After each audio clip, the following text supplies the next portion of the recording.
Hare Krishna, Krishna Krishna Hare Hare, Hare Ram, Ram Ram, Hare Hare, Hare Krishna, Krishna Krishna Hare Hare, Hare Ram, Ram Ram, Hare Hare, Hare Krishna, Krishna Krishna Hare Hare, Hare Ram, Ram Ram, Hare Hare. Hare Krishna, Krishna Krishna Hare Hare, Hare Ram, Ram Ram, Hare Hare, Hare Krishna, Krishna Krishna Hare Hare, Hare Ram, Ram Ram, Hare Hare, Hare Krishna, Krishna Hare Hare, Hare Ram, Ram Ram, Hare Hare.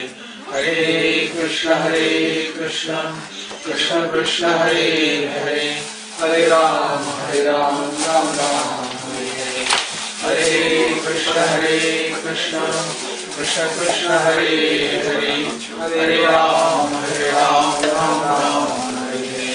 Hare Krishna, Krishna Krishna Hare Hare, Hare Ram, Ram Ram, Hare Hare, Hare Krishna, Krishna Krishna Hare Hare, Hare Ram, Ram Ram, Hare Hare, Hare Krishna, Krishna Hare Hare, Hare Ram, Ram Ram, Hare Hare, Hare Krishna, Krishna Krishna Hare Hare, Hare Ram, Ram Ram, Hare Hare, Hare Krishna, Krishna Hare Hare, Hare Ram,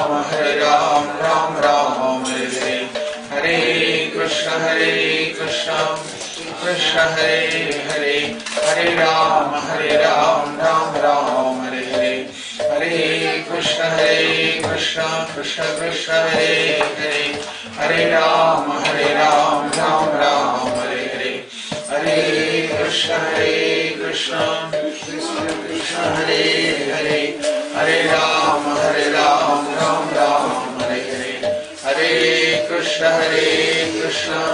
Krishna Krishna Hare Hare, Hare Ram, Ram Ram, Hare Hare, Hare Krishna, Krishna Krishna Hare Hare, Hare Ram, Ram Ram, Hare Hare, Hare Krishna, Krishna Krishna Hare Hare, Hare Ram, Ram Ram, Hare Hare, Hare Krishna, Krishna Krishna Hare Hare, Hare Ram, Ram Ram, Hare Hare, Hare Krishna, Krishna Krishna Hare Hare, Hare Ram, Ram Ram, Hare Hare, Hare Krishna, Krishna Krishna Hare Hare, Hare Ram, Ram Ram, Hare Hare, Hare Krishna, Krishna Krishna Hare Hare,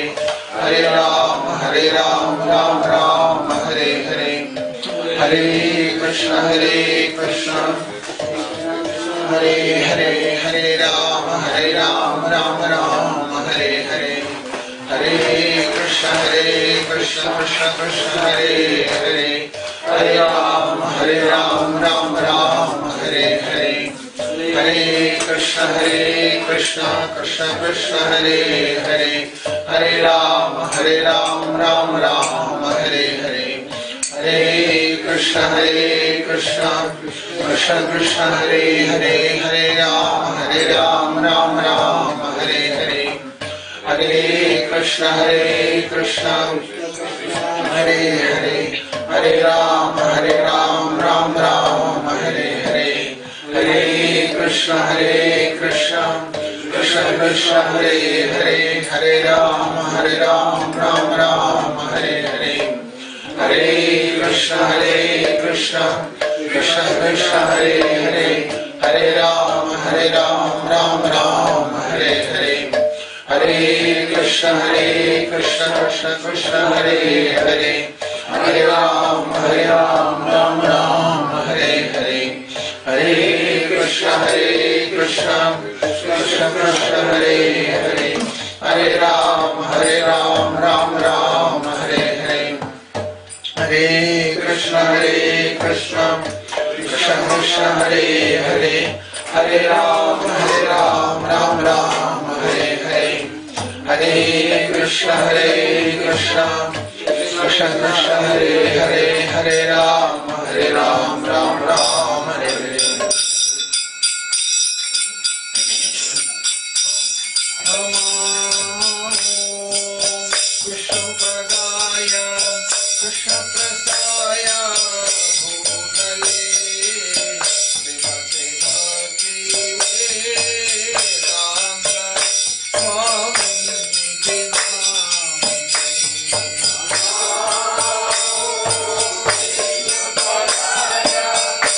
Krishna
Radha Madhav जय कुंज विहारी जय राधा माधव जय कुंज विहारी जय राधा माधव जय कुंज विहारी जय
विष्णुपाद परमहंस परिव्राजकाचार्य स्तोत्र सदस्य श्री श्रीमान अभय चरणारविंद भक्तिवेदांत गोस्वामी महाराज श्रील प्रभुपाद की जयम नितिलीला प्रविष्ट विष्णुपाद परमहंस परिव्राजकाचार्य स्तोत्र सदस्य श्री श्रीमान भक्त सिद्धांत सरस्वती महाराज श्रील प्रभुपाद की अनंत कोटि वैष्णव वृंद की नामाचार्य श्री हरिदास ठाकुर की प्रेम सहो श्री कृष्ण चैतन्य प्रभु नित्यानंद श्री अद्वैत गदाधर श्रीवासादि गौर भक्त वृंद की श्री श्री राधा कृष्ण गौ गोविंद श्याम कुंड राधा कुंडगिरी गोवर्धन की वृंदावन धाम की मायापुर धाम की मधुरपुरी धाम की जगन्नाथपुरी धाम की द्वारकापुरी धाम की गंगामाई की यमुना माई की तुलसी देवी की भक्ति देवी की सामवेद भक्त वृंद की Lord Premanandi, all glories to the assembled devotees, all glories to the assembled devotees, all glories to the assembled devotees, all glories to Shri Shri Guru and Shri Gauranga, all glories to Srila Prabhupada.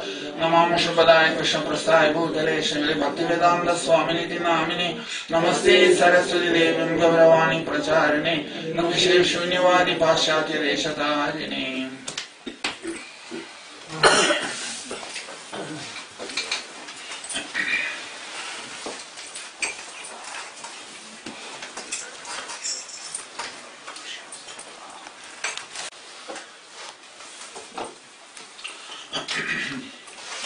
So, today, because it's Prabhupada's appearance day today, so what we'll do, we'll have a class till 3 o'clock. It's 1:30 now. So, till 3 o'clock we'll have a Gita class. Then after that, we'll have a Pushpanjali to Prabhupada. And then, after that, Vishnu will make an offering to the deities. And then we could have a small talk about Prabhupada. For anybody wants to speak can speak, but I will also talk about few things. And then after that we'll have a prasadam. That's the program today. So hopefully we'll finish everything by 5 or 5:30 like that. So, Om Namo Bhagavate Vasudevaya. Om Namo Bhagavate Vasudevaya. Om Namo Bhagavate Vasudevaya. Om Namo Bhagavate Vasudevaya. Om Namo Bhagavate Vasudevaya. Om Namo Bhagavate Vasudevaya. Om Ajnanatirandasya Jnananjanashalakaya Chakshurmilitam Yena Tasmai Shri Gurave Namah. Shri Chaitanya-Manobhishtam Sthapitam Yena Bhutale Swayam Rupa-Mahyam Dadati Swadantikam Vandeham Shri Guru Shri Yuta-Padakamalam Shri Gurum Vaishnavamscha Shri Rupam Sagrajatam Saganadhanamritam Tam Sajivam Satvaitam Sarvadutam Pariyanasahitam Krishna Chaitanya Devam Shri Radha Krishna Param Saganadhanita Shri Vishakhamritamscha Namo Om Vishnu Padaya Krishna Prasaya Bhutale Srimati Bhaktivedanta Swami Nidhi Namine Namaste Saraswati Devi Gauravani Pracharine Nirvishesha Shunyavadi Pashyatya Deshakarine Namo Om Vishnu Padaya Krishna Prasthaya Bhutale Srimati Bhaktivedanta Saraswati Namine Shri Vaishnavani Devi Jubabdhaye Krishna Sambandha Vijnana Daine Prabhave Namaha Madhurya Praimadhya Shri Rupanugabhaktida Shri Gaurakaruna Shakti Vigrahaya Namostute Namaste Gauravani Shri Murtele Nayantarine Rupanugabharuddha Bhasitanta Pantahanine Namo Gaura Kishoraya Sacharya Murtaye Vipradanvarasambodhi Palambujaye Namaha Namo Bhakti Vinodaya Sachidanandamine Shakti Swarupaya Rupanugabharayate Gavavri Bhume Samyamnesha Sanjana Priya Vaishnava Sarvabhauma Shri Jagannathaye Namah Vanchakalpatarubhyascha Kripa Sindhubheva Paridanam Bhavanebhyo Vaishnavebhyo Namo Namah Namo Mahavada Chaitanyaya Krishna Prema Pradayate Krishnaaya Krishna Chaitanya Namane Gauratushe Namaha Anantapakam Vishnam Bhaktarupa Swarupakam Bhaktavataram Bhaktaryam Namani Bhaktashatriyam He Krishna Karuna Sindhu Dinabandho Jagalpade Gopesha Gopika Kanda Radha Kanda Namosture Lekam Surado Bango Mamamandamate Yadi Matsarva Samadam Bhojo Radha Madana Mohanam Divya Gandaranya Kalpadramada Srimad Ratnagara Simhasanastu Srimad Radha Shradovidadevo Prashtavivi Sevamanahu Smarami Srimad Rasarasarambhi Vamshi Vadatatastida Krishnaye Usmare Gope Gopinatha Shriye Stunaha Tata Kanchana Gaurangi Radhe Vrindavaneshwari Vishwanusure Devi Pranamami Haripriye Shri Krishna Chaitanya Prabhu Nityananda Shri Advaita Gadadhara Shri Gaura Bhakta Hare Krishna Krishna Krishna Hare Hare Hare Rama Rama Rama Hare Hare Hare Krishna Krishna Krishna Hare Hare Hare Rama Rama Rama Hare Hare Hare Krishna Krishna Krishna Hare Hare Hare Rama Rama Rama Hare Hare.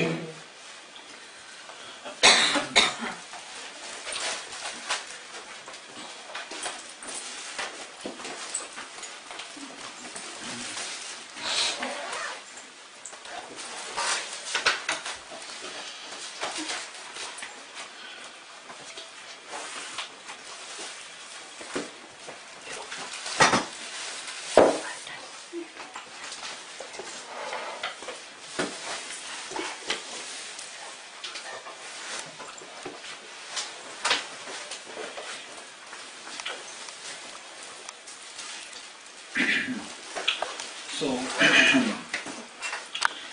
last few classes we were talking about this important verses in that 8th chapter.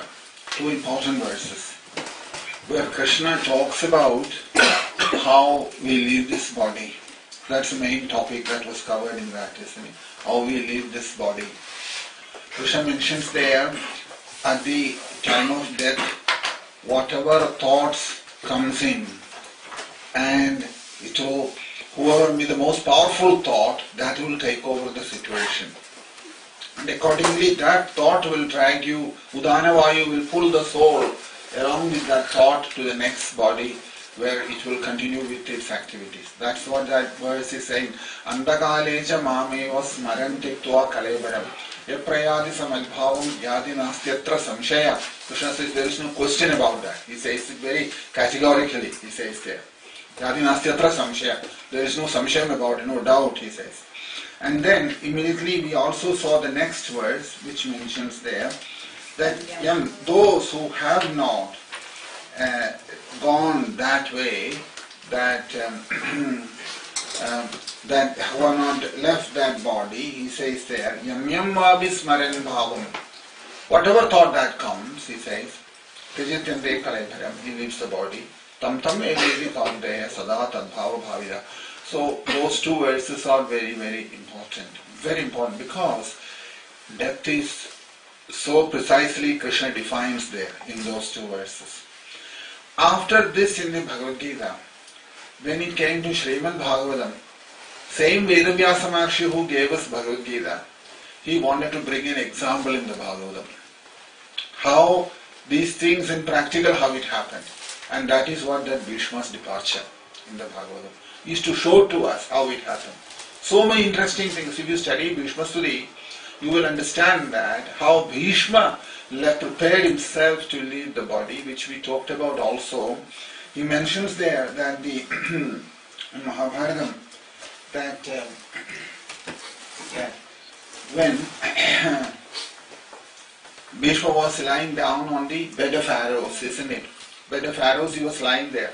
58th day after the war, 18th day the war was over.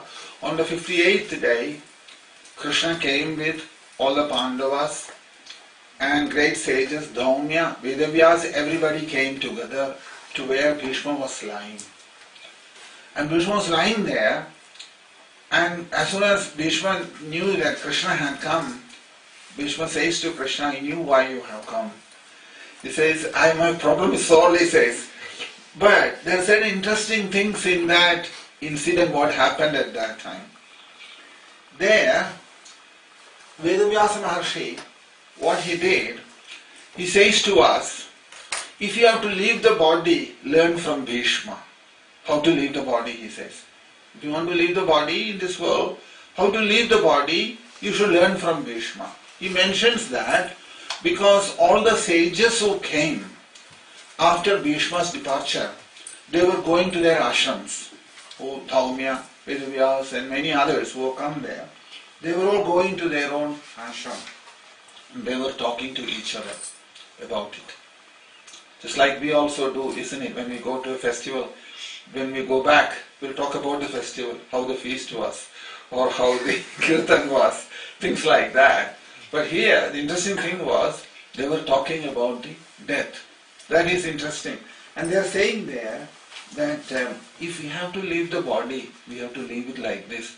They were praying that we have to leave the body like the way Bhishma has left. We don't know what will happen at that time. So if you want to know how to leave the body, this is the perfect example in the Bhagavatam, bringing this Bhishma, only for that purpose, that it was brought inside. If you look there, you will see in the 8th chapter, he mentions there, in the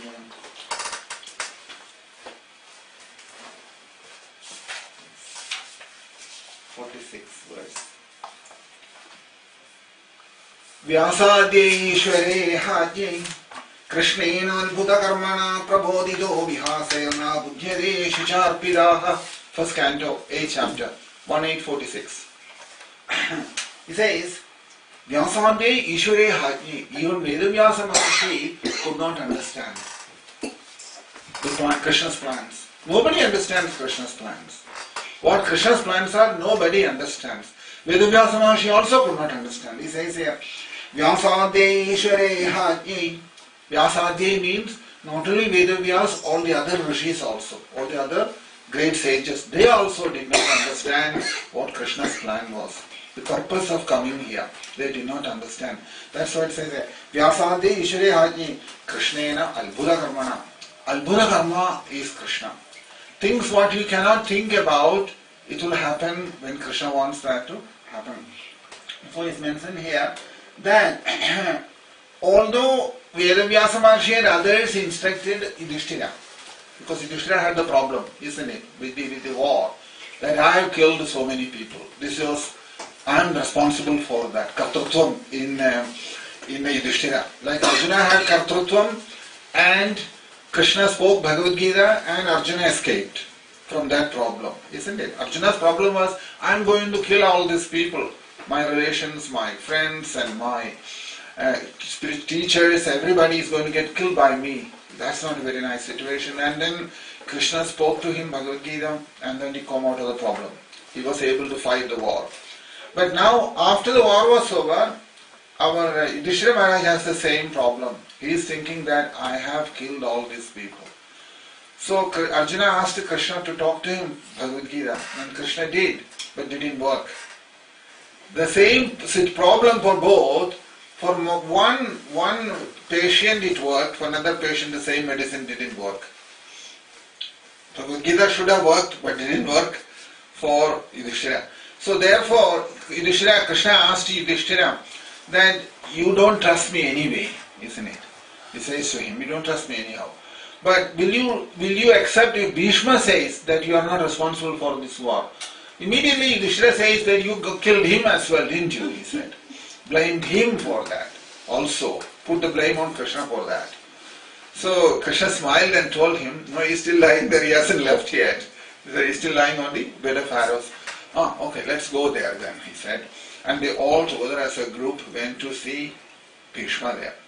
So when he got there, when Bhishma saw Krishna, he says to him that now that you have come, my fear has gone, he says. Why did he say like that? Because, therefore he says here, Bhishma, with a lot of attachment he says to him, so you have come to cheat me, haven't you? He says to him, because you actually want to talk to Yudhishthira, but you are using me as a tool. Through me, you want to talk to him. That's the whole purpose behind it. Antaryami, isn't it? Inside Bhishma, inside Yudhishthira, inside everyone, Krishna is present there. So Krishna wanted to speak to him through Bhishma, says to him, and you are coming and standing in front of me for that purpose. Also, at this time of death, you wanted me to remember you. Therefore, you have come. And he mentions there, if you look into that verse, you will see Bhishma's giving up the body. He says there that Tejan Kalebaram Yogi Muchade Kama Karmati. Please note of those words, what Bhishma has used there. He says, Tejan Kalebaram Yogi Muchade Kama Karmati, he says there. In other words, that if you leave the body in remembrance of Tejan Kalebaram Yogi who leaves his body in remembrance of Krishna, that is verse 23 in the 9th chapter, 1:9:23. Bhaktya veshamano yasmin vajayan nama kirtayan Tejan Kalebaram Yogi Muchade Kama Karmabhi.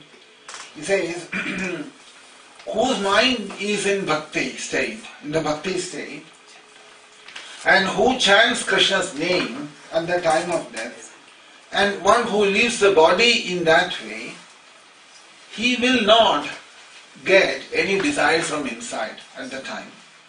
Desires is the whole problem. Some desire, if it is inside, some sankalpam or imagination inside, it will take the form of a desire and it will come out at the time of death. Any desire, doesn't matter what it is. Either you want to become a millionaire or something else, doesn't matter. Whatever desire it may be, it will take some form and sankalpam, vasana will come out at the time of death. And that thought will drag you into the next body. So Bhishma is saying there that Bhaktavesham anoyasmin vachayam nama kartayan. That if there is proper bhakti inside, and if there is holy name on the tongue, and if he leaves the body, Tejan Kalebaram Yogi, if he leaves this body, Muchyade Kama Karmabhi, he will not have any desires will pop up and no karma will result from that. In other words, Kama Karmabhi. That means Kamam is the first thing, and from Kamam comes Karmam. In the chapter before, Kunti Devi also said the same thing, isn't it? What did Kunti Devi say? Kunti Devi says, if you look into the chapter before that, Kunti Devi says to Krishna that she says that that at the time of death, yes, Bhavesmin Krishyamananam Avidya Kama Karmabhi Shravana Smaranarhani Karishya Nidhigechana. Both Kunti Devi and Bhishma are saying exactly the same thing. Bhavesmin Krishyamananam Avidya Kama Karmabhi. These two things, Kamam and Karmam. Kama means desire. Karma means the action that follow from that desire. So if you look into Kunti Devi's prayers, also you will see the same thing there. Bhavesmin Krishyamananam Avidya Kama Karmabhi.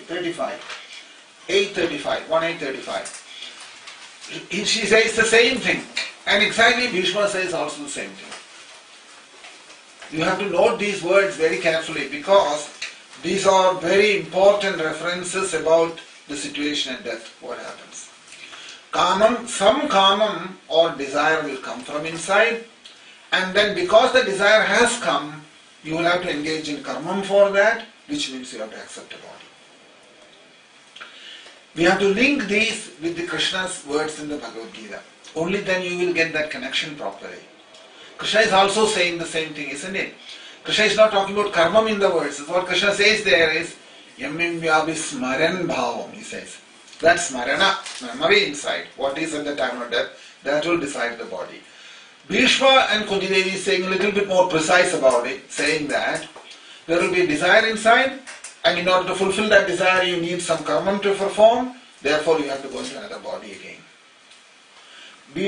Kunti Devi is saying here, Kunti Devi is saying, Bhavesmin Klishyamananam Avidya.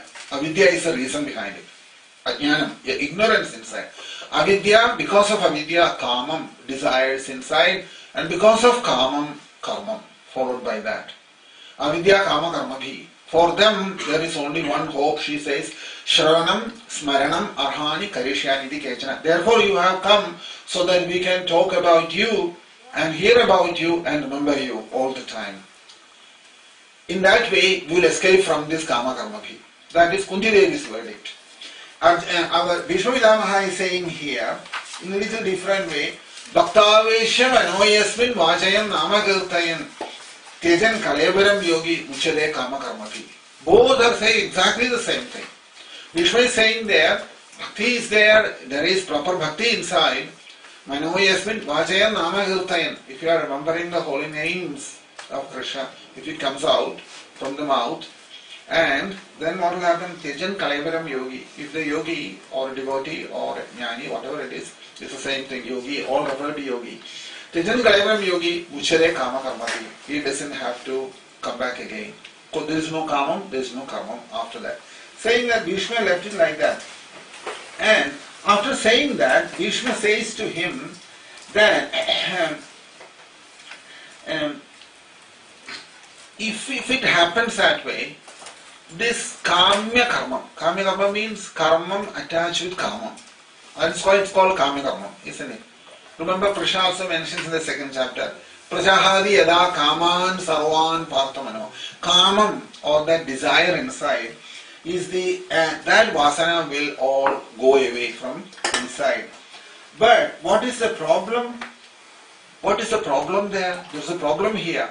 Bhishma is asking that, what is the use that you are standing outside? What good is it to me? Bhishma is saying, you are standing outside. Then already I am feeling severe pain in my body, because wherever you put the hands or legs or body, it's all on the arrows, you see. I'm lying on the arrows and the body is feeling painful. And if I close my eyes, thousands of thoughts are coming through inside. Thousands of thoughts are coming through inside. So, because it is like that, these thoughts are coming, it is possible that one of them will take control of me. Although you are standing outside. For Bhishma, Krishna is standing outside, and Bhishma is saying to Krishna, in spite of that, because I am in such a state now that some thoughts will, if I close my eyes and trying to remember you, some thoughts may come from inside, therefore it is no use, he says. Imagine that? He says like that. Therefore, remember what Bhishma said to Krishna, very next words. Sadeva devo bhagavan pradikshadam kalebaram yavadidam hinomyaham prasanna hasaruna lojano lasal mukhambujam dhyanabada chadurbujaha. Krishna is saying to Krishna, it's no good if you stand outside, you should come from within. Everything is happening inside, not outside. We think that extent, that is why this verse was specifically put there to make us understand that if it is not happening inside, it is useless. And Krishna standing right in the front, he is saying to Krishna, that is no good to me, come inside, he says. From inside you come out. How? In the four-handed form you come out. That is what that verse. Sadeva devo bhagavan pradikshadam kalebaram yavadidam hinomyaham prasanna hasaruna lojano lasal mukhambujo jnanabada chadurbujaha. That is why that verse has come straight away, immediately after that. Bhishma should have been satisfied with that, isn't it? Krishna has come and stood in front of him. But Bhishma says, no, that's not good enough. Because he knows the problem. In order to teach us, Vedavyasa is putting this here, that just to think that don't make it external, make it internal thing. If it doesn't happen from inside, there is no guarantee. There is no guarantee that Therefore, Bhishma, because he knows that science well, he says to Krishna, it's no good standing outside, come from inside. And he tells Krishna, how do I like to see you? Sadeva Devo Bhagavan Pradiksharam Kalebaram Yavadidam Hinomyaham Prasannaha Saruna Lojano Lasal Mukhambujam Dhyanabadam. Dhyanabadam means in my thoughts, Dhyanam, meditations. In my meditations, Chadurbhujam, that for the 400 form, let that appear. That's Bhishma's statement. Bhishma is asking Krishna that please come inside and give me that, because once I get that, then I am covered.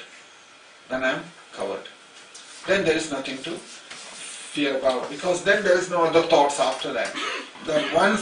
So even at the time of death, even if we may not be able to do all these things at the time of death. We won't get that opportunity, which is pretty sure. So what can we do then? Today, when we have good health, sound health or some presence of mind, today we should say to Krishna that at that time I may not remember you. But today you can tell him that, because you have got the way how Bhishma has done that. Today you should say to him, at that time I won't remember you, you have to remember me. You have to remember me. I cannot remember you. Because you know very well what will happen at that time. There will be nothing there. It will be a completely difficult situation. Body, all parts of the body will be giving different, all faculties will fail one after the other. And if you make any plans and all that, nothing is going to happen at that moment. Something else will happen. And before you know what you have planned and think about it, you're gone, left this body and gone to another body by then. Soon it's happened, isn't it? So therefore, this is why Vedavyasa has put it in the Bhagavatam, this Bhishma Stuti. In order to tell us, only for one reason, to tell us how you can prepare for the death. How you can prepare for the death. So we may not be able to do it like the way Bhishma had, because Krishna has decided to go there and talk to Bhishma. And Bhishma had that opportunity to say to Krishna directly. But we won't have all that opportunity.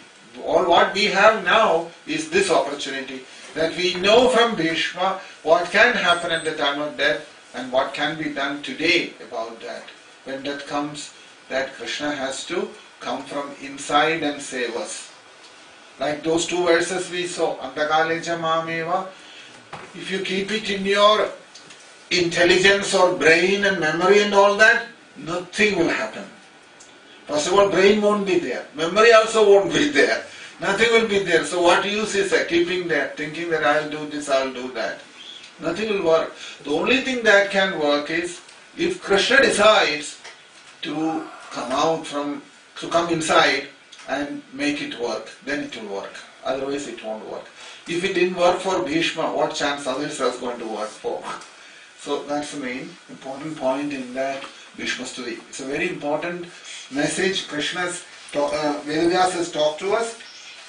And then he says to him very clearly, you should stay in my Dhyanapatham. Dhyanapatham means my meditations. You should come in my meditations. Not stand outside, he says. Not outside. Because if you stand outside, the mind can flicker and go somewhere else. And I could forget you. You want to remember, in the 18 days war, Bhishma has fought with Krishna. Isn't it?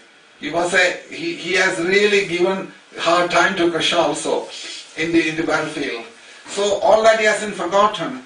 But you have to come, he says to Bhishma says to Krishna, you have to come into my Dhyanapatham. Dhyanapatham means that meditations, in my meditations, and you should pull my mind out of this, of the other thoughts, and you should give me the meditations.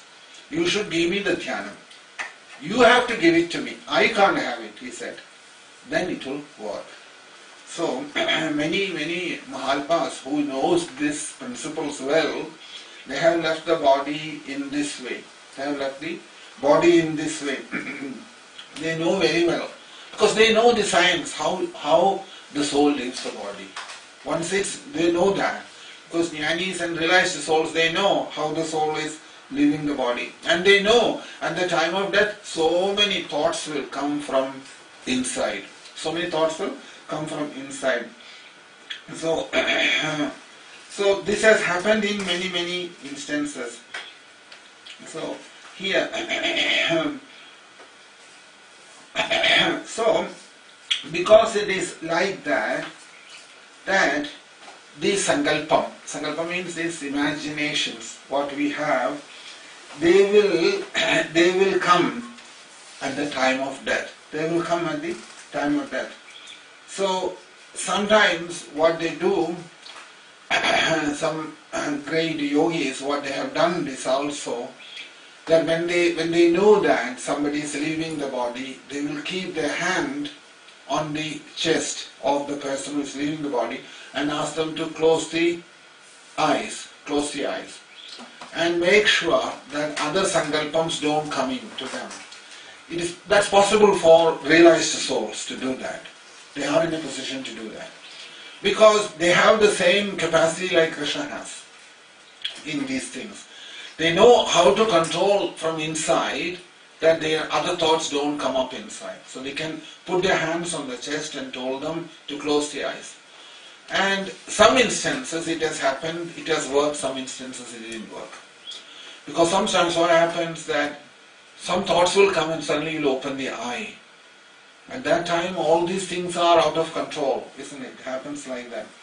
So all the sankalpam or these thoughts that comes, not to allow them to take birth or not to allow them to come out is a difficult thing. So that they stay inside the heart, they don't come out from there.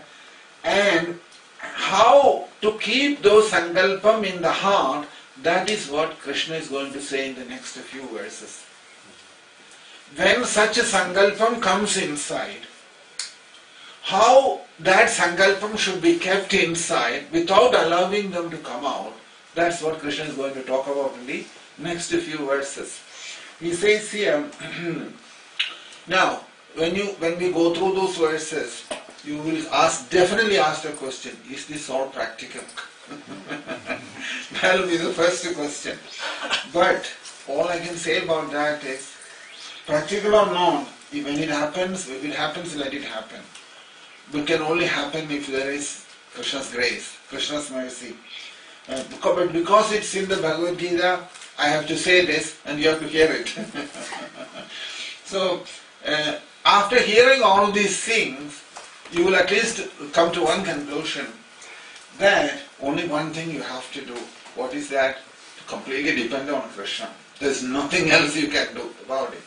The process is so complex inside what happens at the time of death.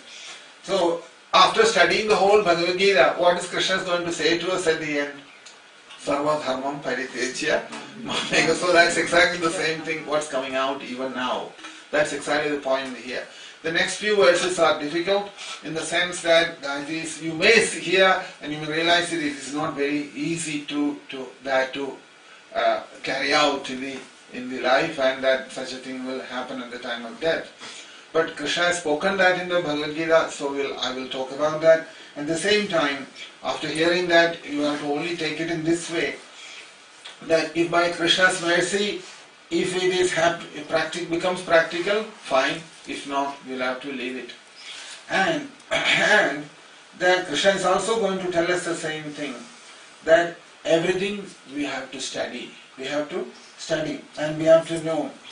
But after studying and knowing everything, the only thing what we have to know is only one thing. What is that? My cleverness is not going to work in this. That's all we have to know. That's the only thing you have to know. Me being clever is not going to work in this one case. Everywhere else it may work, or it may work, sometimes may not. But as far as this death is concerned, me being clever, organizing and planning and managing, it's not going to work. That will be the realization from that.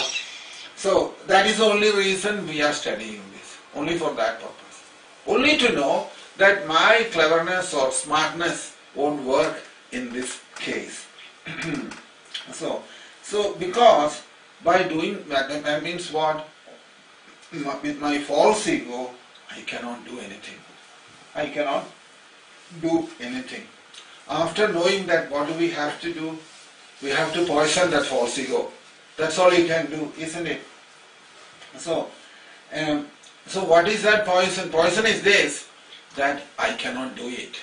And that firm conviction inside that I cannot do it, that we have to become very firm about it inside. I cannot do it. I just cannot do it because it's not in my capacity. That firm conviction has to develop inside. Not that sometimes maybe I can manage it, and if Krishna wants to do it, fine. Not like that. I cannot do it. Completely to surrender and to accept that truth, that will happen by studying the next few verses. That's the idea behind it. In order to surrender, surrender is not easy. We all say surrender, isn't it? But surrender is not easy. We as long as we have that false ego inside, we will always make plans. Our own ideas will come out.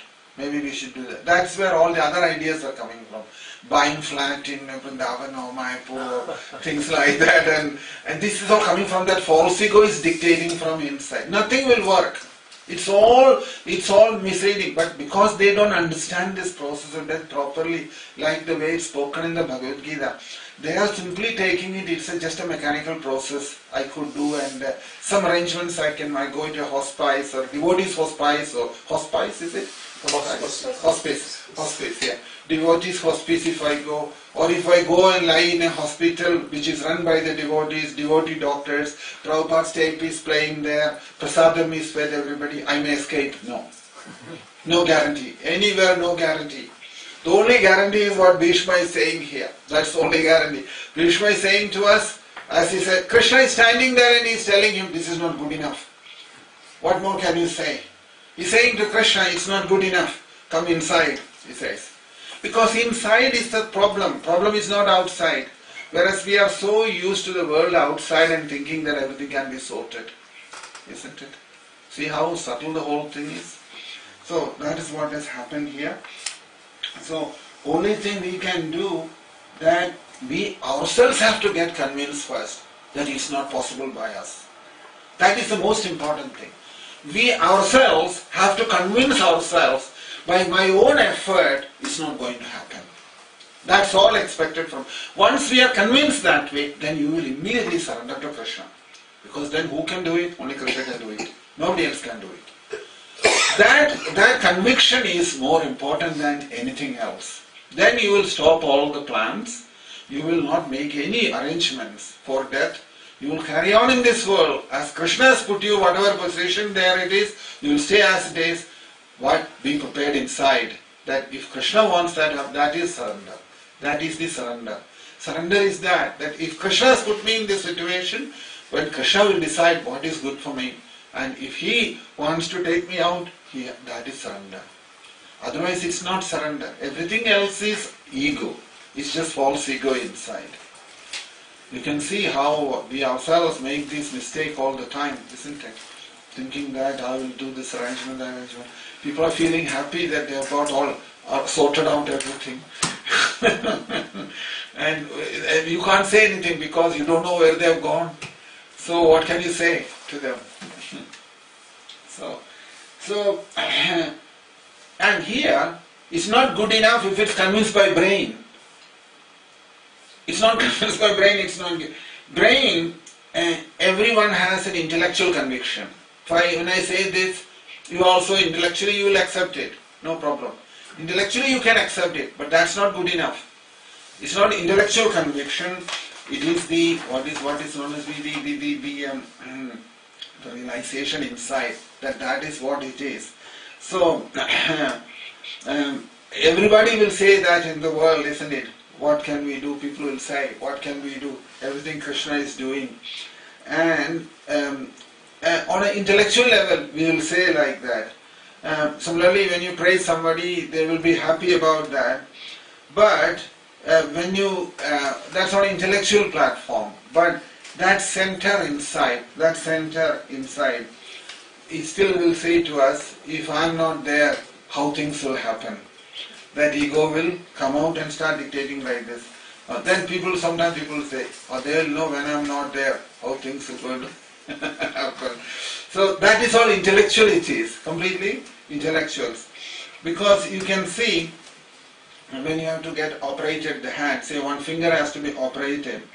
So if you have to do the surgery there, they will only do the anesthetic on the hand. They don't have to do the whole body, isn't it? Only at the locally they can do the anesthetic. But there is no need for making the whole body anesthetic, isn't it? Similarly, in order that this false ego has to go from inside, and the false ego has to know its weakness, you have to give the injection to that false ego. False ego needs to be injected. No point in injecting on the mind or the senses or the intellect. It has to be injected on the ego itself. The injection has to go. When will you know that? When will you know that it has worked? Because either one possibility is that in life you have suffered a lot, suffered heavily in life due to various problems in life, and you have struggled very hard, and finally you realized that it's not going to happen. It's not going to happen. And that way your ego will crumble, will break up. It will break up. Otherwise, the other alternative is through sadhana, yoga abhyasam, professional yoga system, sufficient thought power, studying shastram, deity worship, meditation, puja, dhyanam, japam, all these things you do, and finally you will know that you can't do anything. That's also other option is also there. Either through suffering in life, and then you have fought against everything in life, and everything collapsed and didn't work, and you realized your own situation, you're convinced inside, I can't do anything about it. It is in Krishna's hands. And saying, hats off, both hands up. And saying to Krishna that I can't do anything about it. You do whatever you like. That time you can say that your ego has got that injection. Ego is feeling that. The other alternative is through the process of studying Shastram, Jnana Vicharam, Bhakti, Puja, Dhyanam, and Japam, everything, all the sadhana and the other processes, what we all do, and then finally knowing that I can't have it in spite of all that. I won't get it. In either way, that ahangaram or false ego has to crumble within. It has to crumble. There is no other way. When it crumbles, this realization will come inside. So where it crumbles, when it crumbles, then at that place where it happens there, from there is a very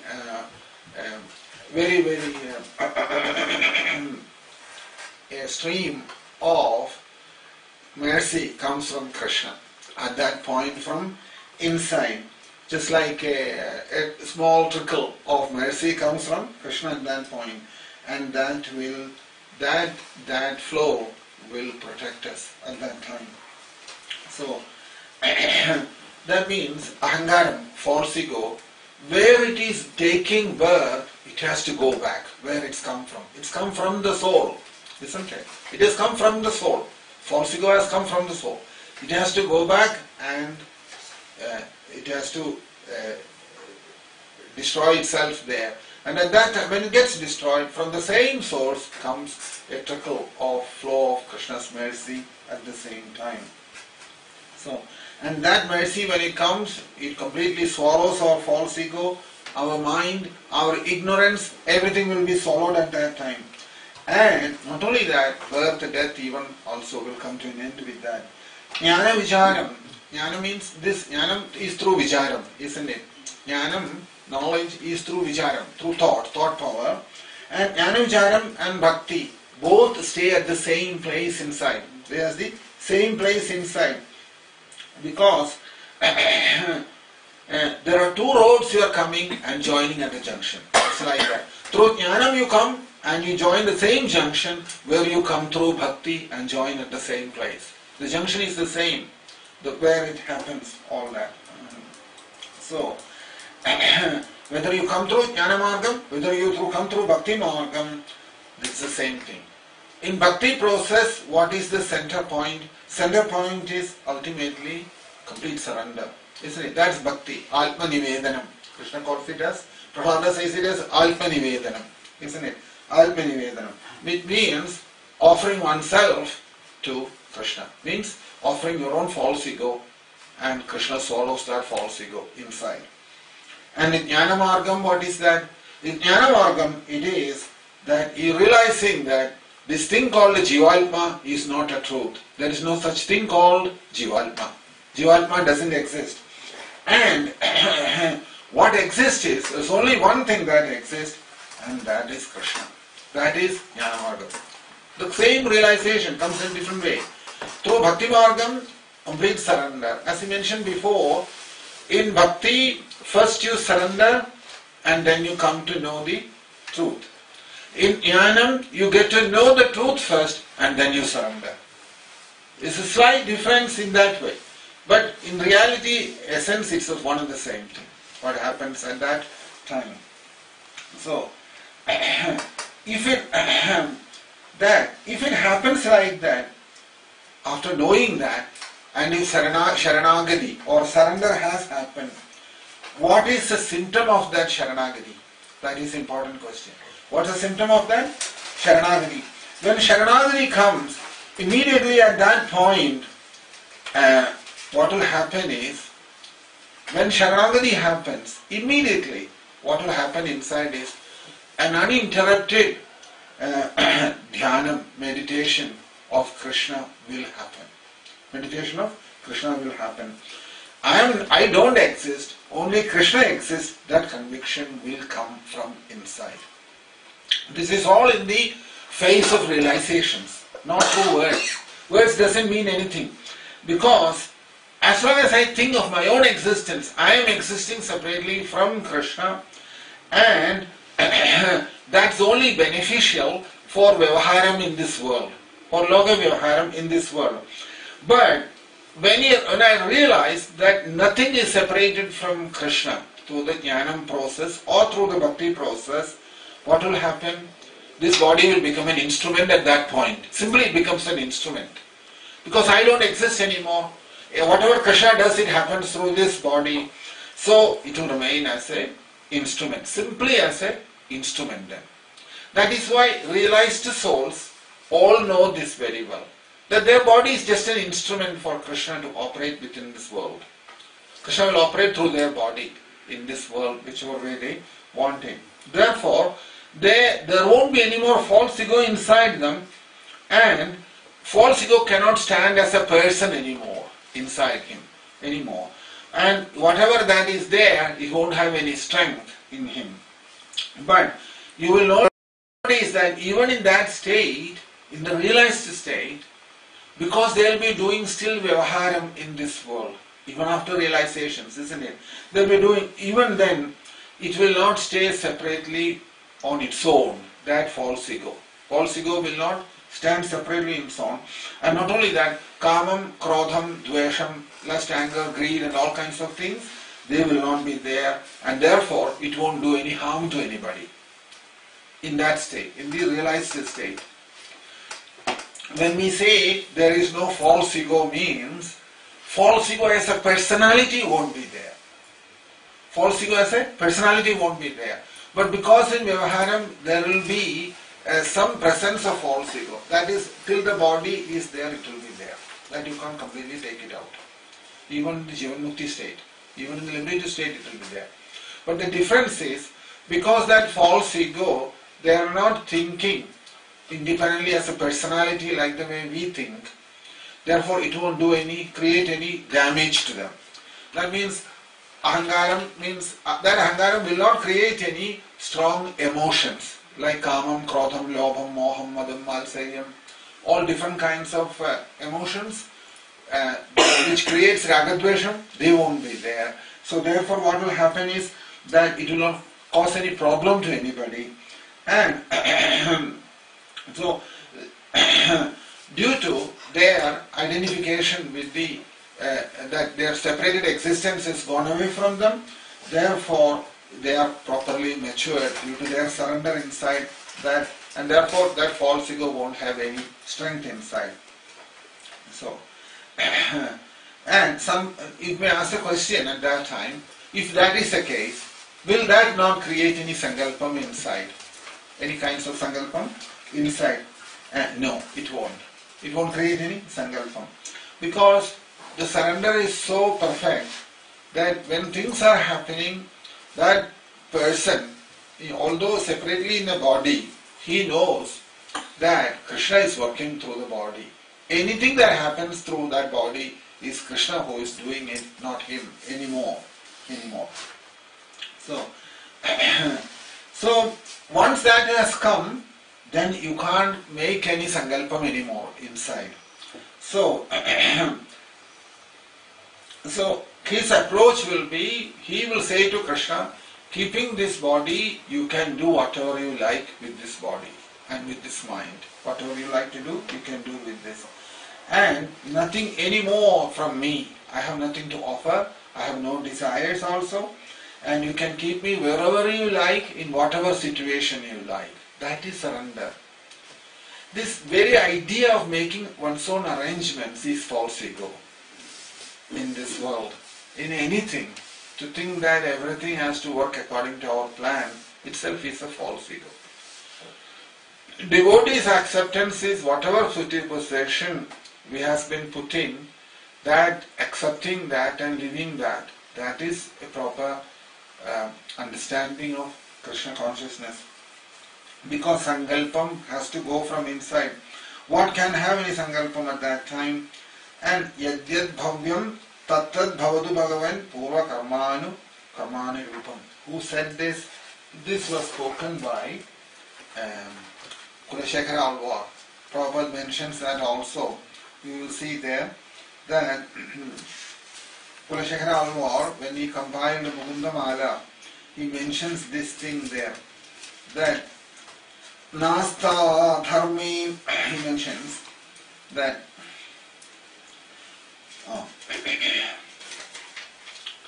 Nasta Dharme Vasudicayem Naiva Kamo Bhavogi Yad Yad Bhavyam Bhavadu Bhagavan Purva Karma Nirupam Edal Prathyam Mama Bahumadam Janma Janmandarevi Tulpadam Boruha Yugagada Nischala Bhaktirastu.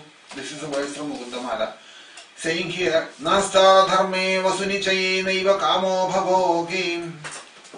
That whatever through dharmam, by my religious principles and I follow, through that if any happiness comes to me or sense gratification happens in this, let it come.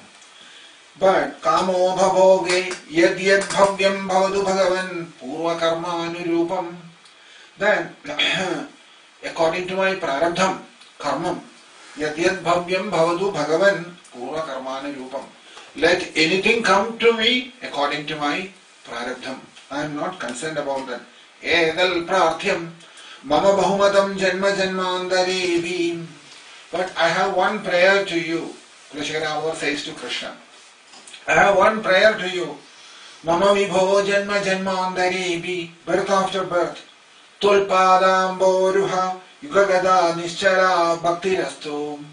That I always stay in pure Krishna consciousness, always in the bhakti stage, always as a devotee. Tulpadambo rihayukagada nischala bhaktirastu. That's the only prayer I have. Let any prarabdham take me anywhere, whatever form it takes and whatever difficulties come. Similarly, whatever happiness comes also in this life, according to my religious principles, the way I live, let that happen. I don't care about that. But only prayer I have, he says, that Tulpadamboriham. That means always attached to Krishna's lotus feet. That is a symptom of surrender. That is surrender. He's saying, I'm not too bothered about what happens in this body or in the next body. More we surrender, there will be no more request to Krishna. That is the no more asking from Krishna. That is the symptom of surrender. If any desire is building, we don't have to ask. But if even a thought comes inside, I wish Krishna had done this to me, or any such desire, that means there's no surrender. There is still desire inside. Even to that extent, it has to be cleaned up inside. It has to be, only then that Nischala Bhakti Rastu, that Bhakti will happen inside. That's what he is saying here. So, Sada, therefore, whichever way it has to happen, let it happen. That's what Krishna is saying in that verse. Sada tadbhava bhavidaha yam yam va vismaran bhavam tejatyande kalevaram tam nam me vedi kaundeya sada tadbhava bhavidaha. Sada tadbhava bhavida. That's what that means. Sada tadbhava bhavida. So,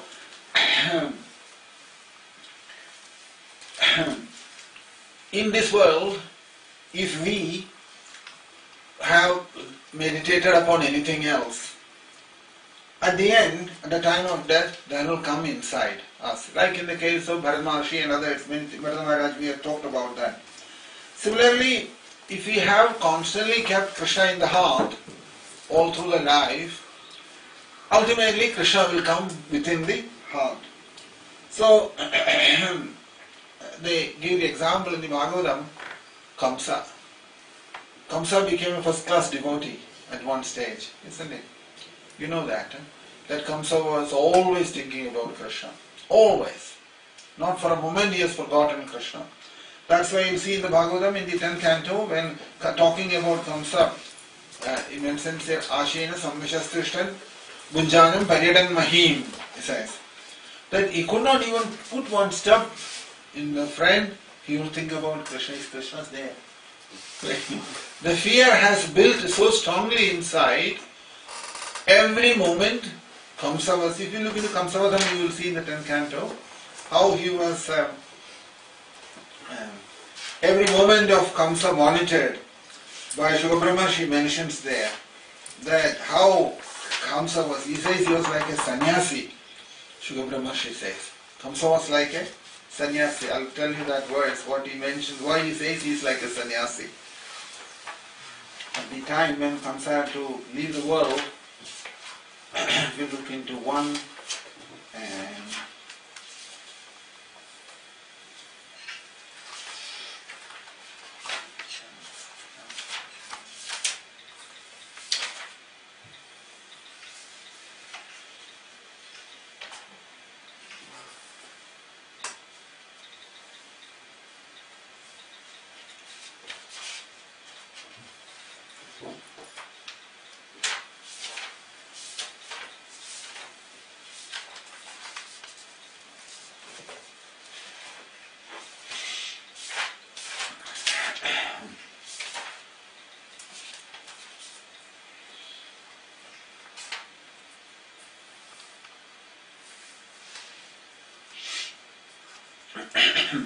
44. 10:44.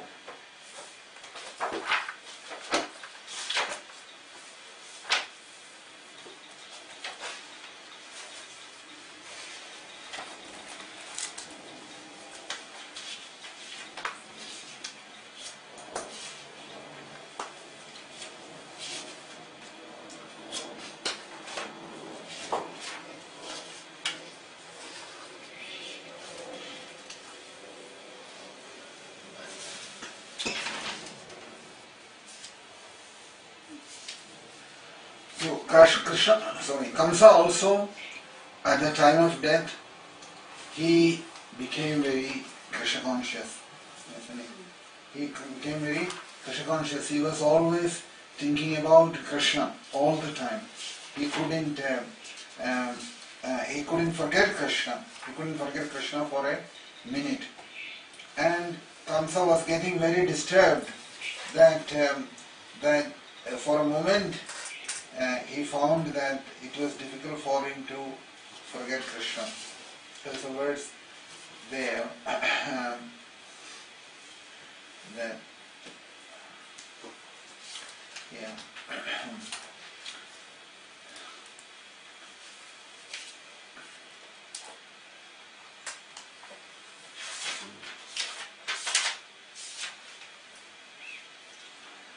when Krishna entered into the ring of the Chanura and Mushtiya, they were commissioned by Kamsa to kill Krishna, and Krishna was and when Krishna and Balaram entered into that ring or the arena where they were going to fight, it mentions there that Mallanam Ashanirmuranam, if you look in the verse 43:17, Mallanam Ashanirmuranam Naravarastrina Sparo Murtiman Kopanam Sajano Sadam Shirivajam Shasta Sobitro Shishu Mrityur Bojapade. Bojapade is Kamsa. For Kamsa, he was seeing Krishna as Yama, as Yamadharmaraja. Yama has come, he thought. Krishna, he saw seeing Krishna as Yamadharmaraja. So, Mrityur Mojapade Virata Vidusham Tatwambaram Yoginam. Yogis who were present in that ring, they were seeing Krishna as the Tattvam, absolute truth. Vrishninam Paradeva Dedivido Jangam Gadasagrajam. All the Vrishnis who were present there, they saw him as Paradevada, their worshipable deity in that way. So the thing is that Ashinam Samvishastishtan Padyadan Bunjanam Padyadan Mahim. That Kamsa could not sit in one place, Kamsa could not walk anywhere. Wherever he sat or walked, Punjanam Paryadan Mahim, on the earth, he was always finding it, remembering Krishna at that time. Chindayando Hrishikesho, always thinking about Krishna. That is what has happened to Kamsa, and when he left the body, he went back to the spiritual world because he thought about Krishna in that way. Same thing, in the Ramayana also you will see, Marija says the same thing about Ramchandra. Marija says there that everywhere I look, I am only seeing Ramchandra, he says. Marija got so frightened about Ramchandra, he says, Vrikshe Vrikshe Pashyami. Even when I look at the tree, I think Ramchandra is standing there, he says. Chirajina Jagadharam, Grahita Dhanasam Ramam, Pashahastam Jivantakam. That I see everywhere Ramchandra standing there with the bow and the arrow, ready to shoot the arrow, he says. So this thing both Kamsa had and also Maricha had. It is called Samrambha Yoga. Samrambha Yoga means not thinking in a favorable way out of fear, but it is a yoga. It's a yoga process. Still it's a yoga process. It is not Jnana Margam, Karma Margam or Bhakti Margam. It's called Samrambha Yoga. Kamsa and Maricha, they both went back in that way. Thinking about Krishna or thinking about Ramchandra at the time of death. They went back. So this is why either through hate or through fear or somehow or the other, important thing is what is known as Anusandhanam. Anusandhanam means they pursuing that thought uninterruptedly throughout life. Throughout life it has to happen. Anusandhanam. Then this will happen. That is what these verses are saying to us. So, in the Bhagavatam, there's another places it's mentioned, Yena Gaina Pyuvayena Mana Krishna Niveshayad. Mentions like that. So, Nirandaram, that means continuously Anusandhanam. Anusandhanam means that persuasion. That is the message. So, if we get that directly, constantly, that memory of Krishna means, if it is a Jnana Margam, knowing very well that inside Krishna is present there as Antaryami and surrendering there, or as a devotee surrendering to the same Antaryami, knowing very well that you can't do anything in this world, you are totally helpless about everything, and surrendering to that Antaryami through the bhakti process. Either way, if it is practiced throughout life, Krishna is saying here that this can happen at the time of death. That thoughts will come very strongly. So, important thing is that Anusandhanam. Anusandhanam is the word they use there because Anusandhanam means not one moment or 1 hour or 2 hours in a day, throughout the day and night, throughout life. If it is practiced, it will happen. That's what Krishna is saying in the next verse. If you look, you will see. 7th verse. 7th verse. 8th chapter, 7th verse.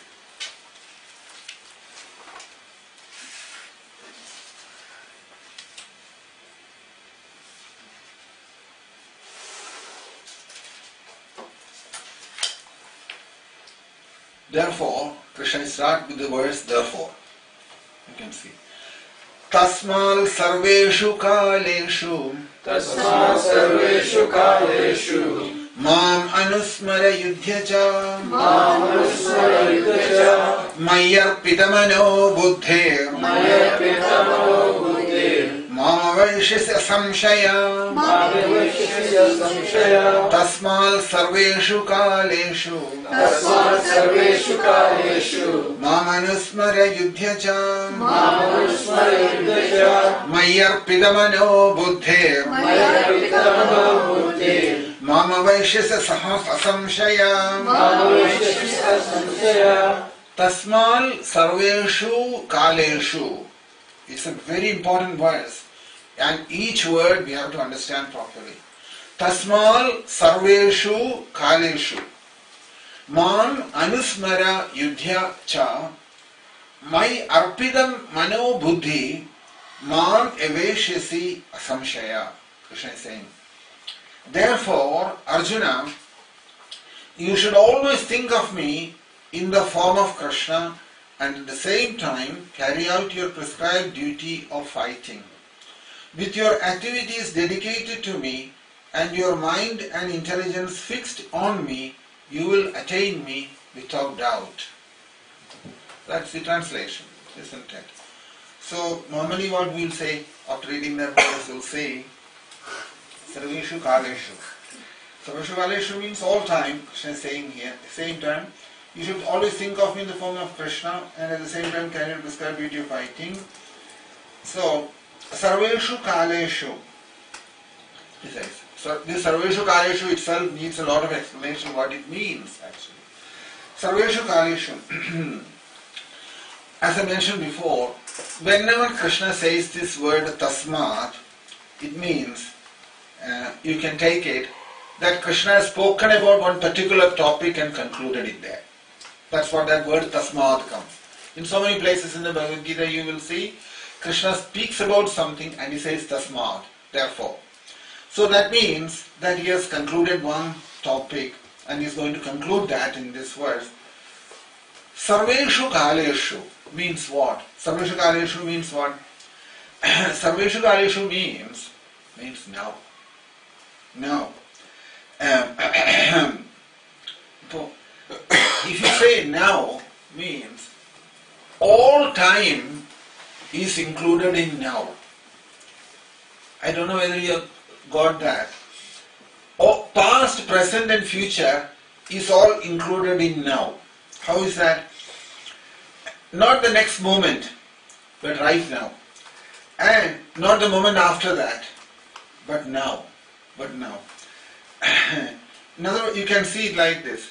All time, how does it come to us first in our experience? First it comes as now, isn't it? And then it becomes past. Or everything in the future also first comes as now, in our mind first comes, and then it becomes future. Isn't it? So strictly speaking, Bhagavad Gita is concerned, past and future doesn't exist. Do you get that point? When we say something now, means past is already, it's coming in your mind, past is included in that. Because first it came inside you now, then it became past. Isn't it? Future also, first it comes in the mind, then it becomes future. Suppose I say, no, I'm planning for my future, we will say. Planning for my future. I've taken my insurance, or planning for the future. But where did it come first? Now. It came now. Similarly, any time any thought comes about the past, first it comes in me here first. In the thoughts it comes here now. Now it comes. It may have happened in the past, but the thoughts now it comes. So in Shastram, particularly in Bhagavad Gita, past and future has no meaning. Has no meaning. This is what Krishna is using that word Sarveshu Kaleshu. Sarveshu Kaleshu means this. Right now you have to be, which means all the time. All the time is now, isn't it? There is no time without now. Now is all the time. So when it is done now, right now, then it is Sarveshu Kaleshu. So, so everything becomes present moment. Past becomes present moment, future also becomes present moment. Therefore, if you say like this, Sarveshu Kaleshu means, okay, I will remember Krishna tomorrow, or I will remember him tonight. If you say like that, that's not good. You have to remember now. Right now, you have to remember him. So in other words, every moment, at that particular moment, then you have to be in Krishna consciousness. You have to be in Krishna consciousness. That is why Atma Dhyanam and Sarveshu Kaleshu, then that what Krishna says will become truth. Which one? Tasmal Sarveshu Kaleshu Mam Anusmara Yudhyacha, Krishna says. That Anusmaranam has to be Sarveshu Kaleshu. So, so you can see, if you give attention to this, time itself is some thought wave inside us, isn't it? It's a thought wave that makes us think that there's something happened in the past, something will happen in the future. These are all thought waves, it is, nothing more than that.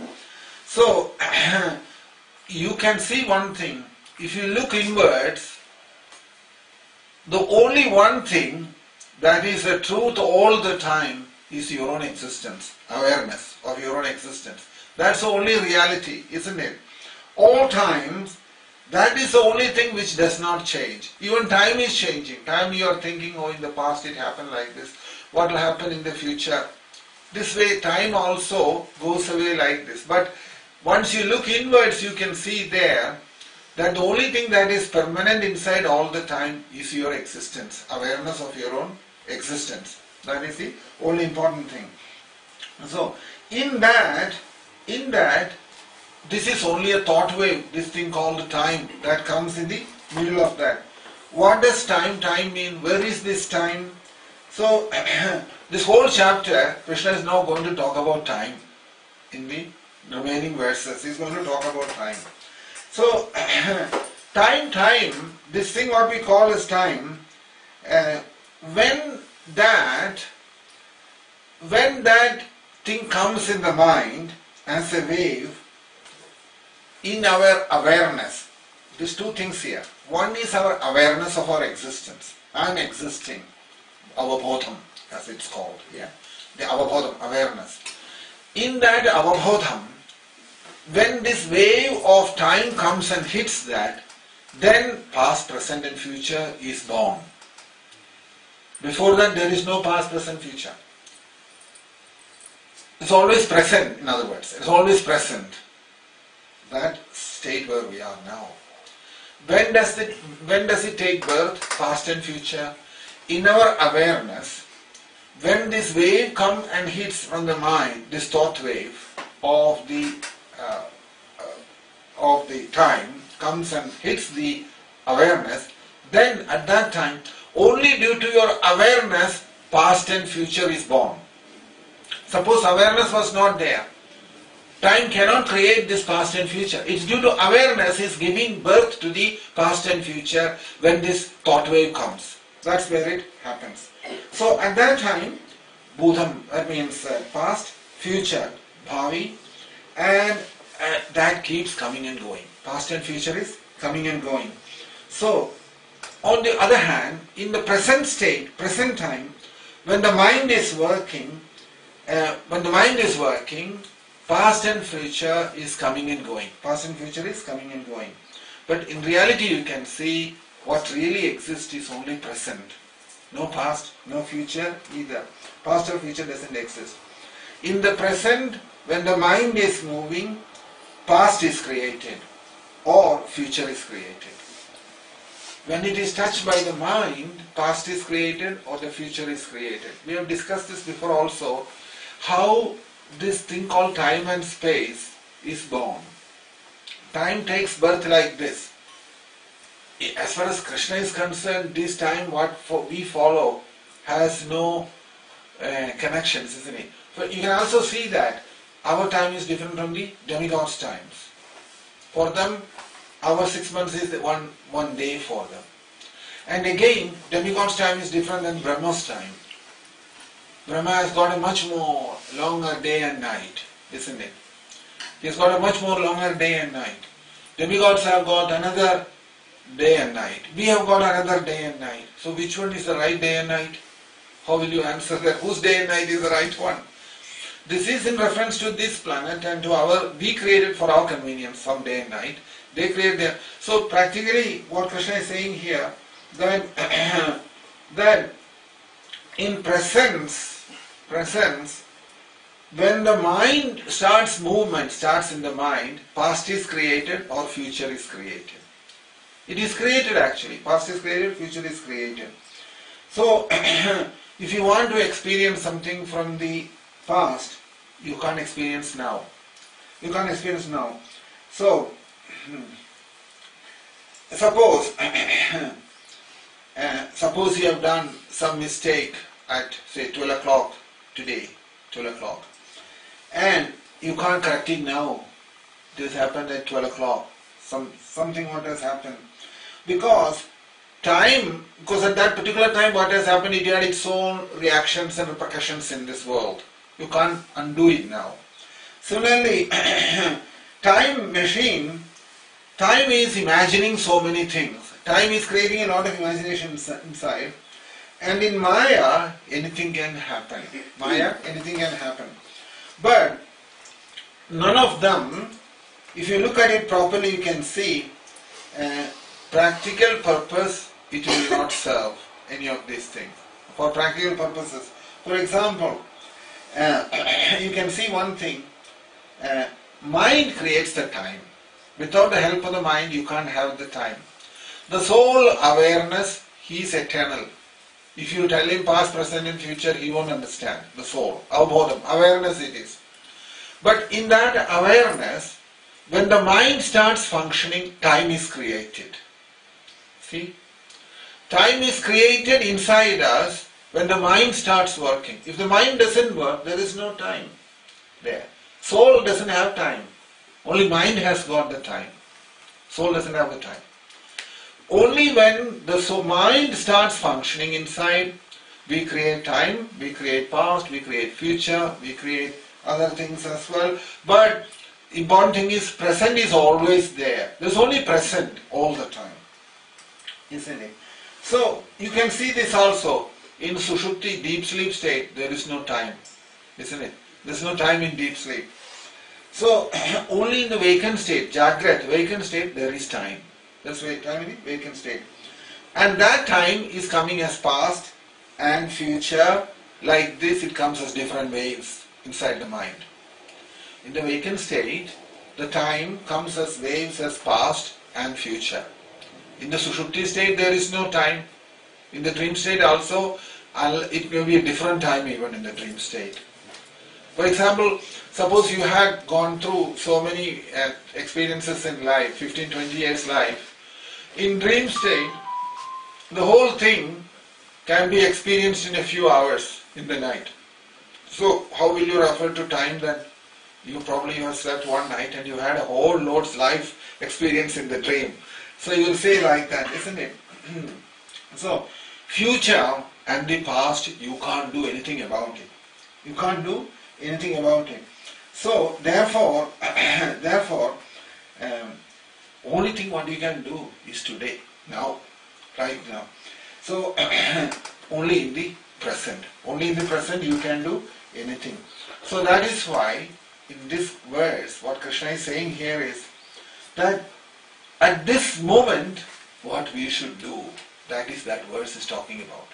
Right at this moment, what you should do. Therefore he says, Tasmal sarveshu kaleshu mam anusmara yudhyacha mai arpita manobodhir mam aleshyasi asamshaya. He says here that Tasmal sarveshu kaleshu mam anusmara yudhyacha. At this moment, you have to practice it and do it. What is that? Maya arpita manobuddhi. Both the mind as well as the intelligence, hand it over to me, Krishna says. Mayarpita Manobuddhi means hand over your mind and intelligence to me. Arpanam, Mayarpita Manobuddhi. Arpanam means what? Arpanam means, so suppose I have taken this book and put it there. That means I have offered the book to the deities. I offered the book to the deities. Similarly, if you keep your mind and intelligence in Krishna, that means you offer the mind and intelligence to Krishna. If you keep your mind and the intelligence in Krishna, then that means you offered your mind and intelligence to Krishna. Through knowledge or through bhakti. Either way you can do that. Either through the knowledge or through the bhakti. Either through knowledge or through bhakti you can do that. So, only difference is, this is important. If you do it through bhakti means bhavam, isn't it? Bhavalpiyam, bhavalpadam. Through bhavam if you do it, it will be temporary.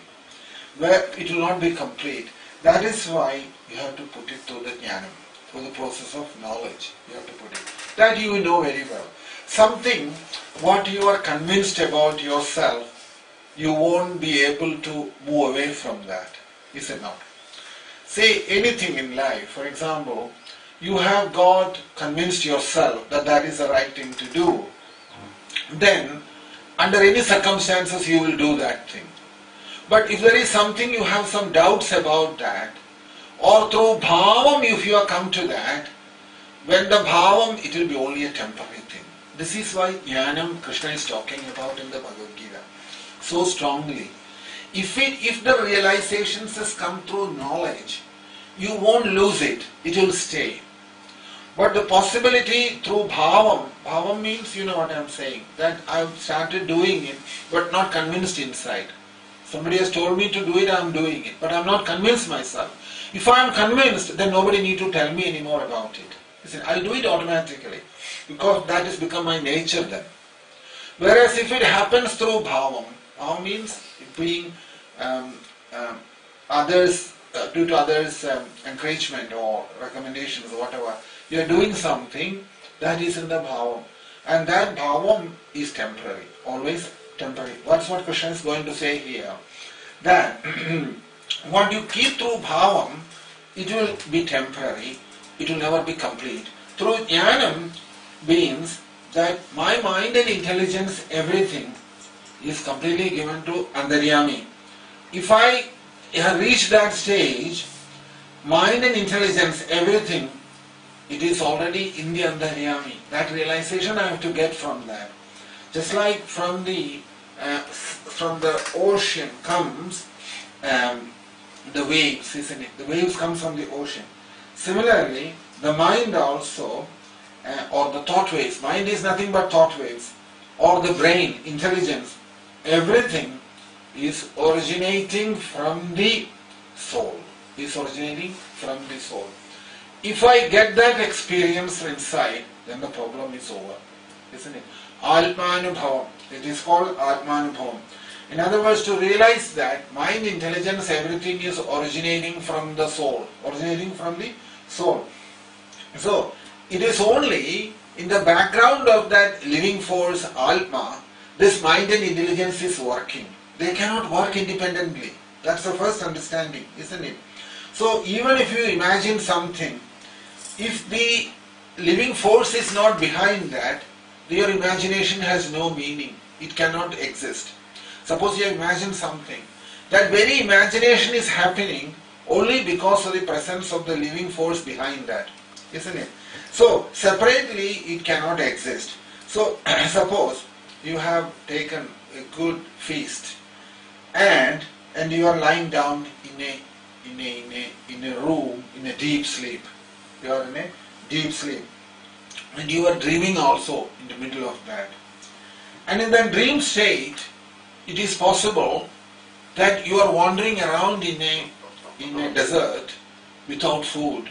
Wandering around in the desert. You are wandering around. You just had a big feast and you have gone to sleep. But you are dreaming then. And in that dream, you could be wandering around in some desert, unable to get any food there. Similarly, this mind also is playing all this game lying in the lap of this Chaitanya, living force. In the Atma's lap, the mind is lying there and is playing these games with us in the vacant state also. In the vacant states also. So, and is creating the trouble. And same thing with the brain also. It is only in the lap of the Chaitanya or living force that he is creating all the trouble. Both the brain as well as the mind. So, when the brain and mind completely goes away, you can see that that perfection what you are looking for, that you already got it. You already got it. You see, the mind and brain are functioning now. We think everything is proper, isn't it? At that time, my mind is working properly, my brain is working properly. Actually, it is not. When they are working, it's a problem. It should not work. That's what is meant to happen. Then only the Atma can function. And the mind and, we are thinking mind and brain is working. So we put some instruments in test, mind is working okay, brain is working okay, we say everything is okay. Everything is not okay. It's not okay, it is. So Krishna is saying to us that when because they are working because of the presence of the soul inside. If the soul isn't there, they can't work. So actually the soul is okay, brain and mind is not okay. So that's they are causing the problem. So this question is always there, that when the mind and the brain has gone away, at that time you will know that the perfection you are looking for is already there in the soul. It's already there in the soul. Perfection is there in the soul. Nitya Shuddha Buddha Mukta Swarupam. That is, isn't it?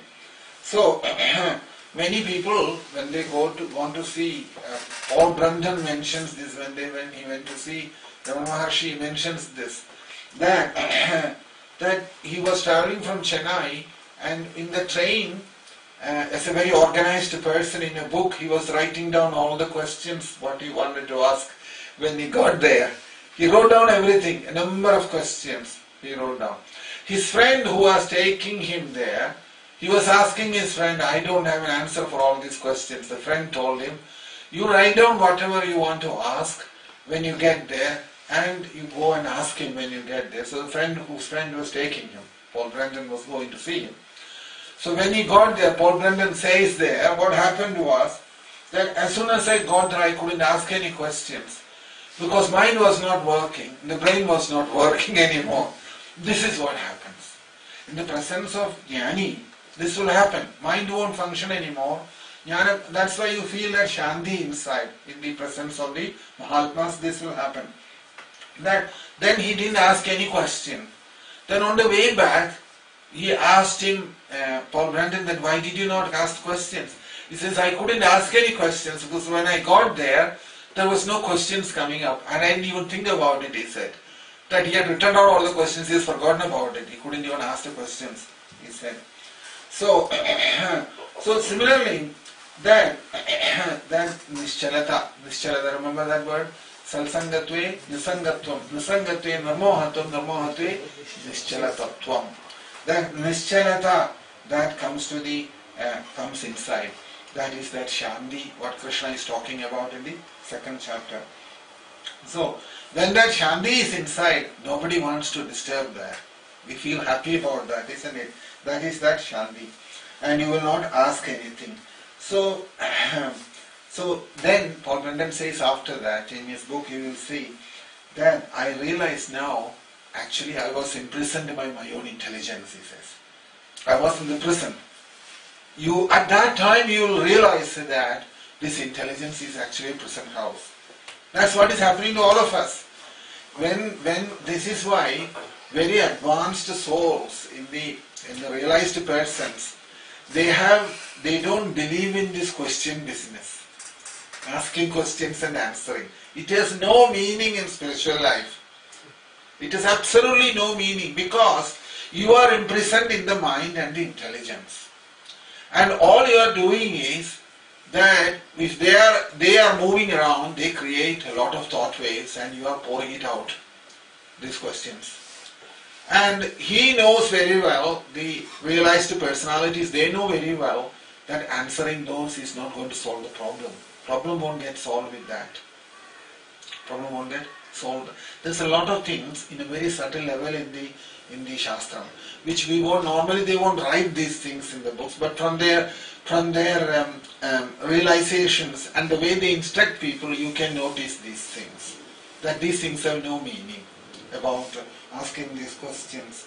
So he says there that he realized that it creates, he says, this is Paul Brendan's words, he says here, it creates its own problem, he says, this intelligence. It creates its own problem and becomes miserable by trying to solve them. This is spiritual realization. When we start seeing questions are coming up inside, instead of dealing with the question, if you start understanding that these questions, where are they coming from? And you start able to look at it that way and see that it's coming from a mind or from intelligence it's coming. And if I do not create problems, then I'm stuck in that, I'm unable to come out of it. And that is what normally this is all about.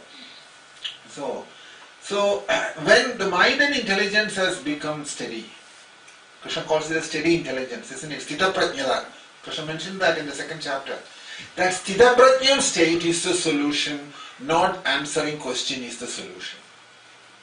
Reaching that state of steady intelligence, Krishna calls it as Sthita Prajnata. Sthita Prajnata means steady intelligence. That is the solution, and not answering question is the solution to the problem. Because he keeps moving, mind will bring many thoughts and it will create more and more problems.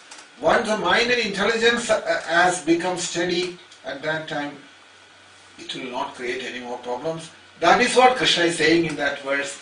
My arpita mano buddhi mam avaiseshi asamshaya, he says. That's what that means. Do you know why Krishna is asking us to do that? So that don't keep on raising questions, he's saying. It won't solve the problem. Therefore, my arpita mano buddhir mam avaisyasi asamshaya. Once you have done that, you are there, Krishna is saying. So, instead of answering questions, as I mentioned with Paul Brentham's case, that when we come to know where the problem is coming from, and that we are imprisoned in that, we are in that jail of mind and intelligence, if I escape from that, I have escaped from the problem. So, when Krishna says to us, Mayarpida Mano Buddhi, what do we normally understand from that? We think that, oh, Mayarpida Mano, that means I always think about Krishna and make plans for how to execute my spiritual life. One side, intelligence will do in that. Mind will telling me, no, that's no good. There's other plans I can make it for you. And making some other plan. So this plan making will go on throughout life. That's not Mayarpida Manobuddhi. Mayarpida Manobuddhi means that when you get freed from the influence of the mind and intelligence, by offering that to Krishna, let Krishna decide what he wants to do with my mind and intelligence, handing over to him, that is Mamaveshya Samshaya. Which means, once you have handed it over, then you can't ask questions. Is it not? Once you hand over mind and intelligence to Krishna, then it is Krishna's mind and intelligence, not yours anymore. If you are still asking questions, you are not handed over. That's what it means. See that? That verse is important. Tasmal sarveshu kaleshu mam anusmara yudhyaja mai arpida mano buddhir mam aveshyasya samshayam. That is what that verse is talking about. So, we'll stop there now and we can continue later. So, first thing is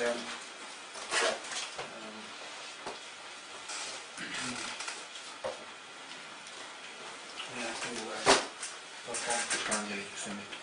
So, have the flowers.